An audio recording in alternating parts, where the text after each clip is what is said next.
Hi friends, welcome to this pre-market analysis of Nifty, where on a chart we try to make informed guesses of where buyers and sellers are. So this is Nifty on a daily time frame, and these are the fair value gaps, the supports and the resistances that we had drawn yesterday. And the analysis was that this is a whole large liquidity pool, buy-side liquidity pool that Nifty could repeatedly fall back to and then get bought back, but it hasn't fallen back in here. There was a large buyback here, then it's just consolidating there. So, and the biases here were also not all not sure. So it just means Nifty could consolidate for a while and then break out in either direction. Starting with today's analysis, let's go delete all the previous analysis and start with today. This is Nifty on a monthly time frame, and as we usually do, we start with the monthly time frame, and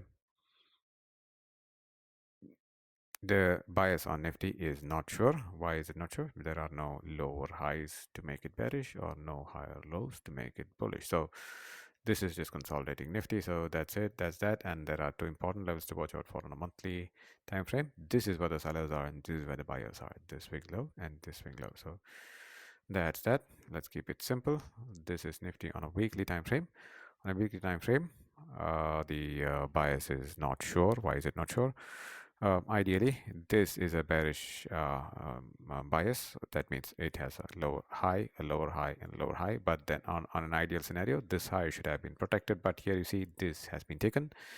And is there a higher low? Until the weekly candle close, I cannot say that. So this is not considered a bullish scenario right now until the weekly candle closes. So that's that. That's not sure. No important levels I want to look at. This is Nifty on a daily time frame. On a daily time frame too, the scenario is not different. This is a low. That low was taken. This is a high. That high was also taken. So that's that. So important levels, that the same levels we have been looking at for a few days now. That's one fair value gap, two fair value gaps. So that's one fair value gap and two fair value gaps. And there are two levels of liquidity that you need to watch out for.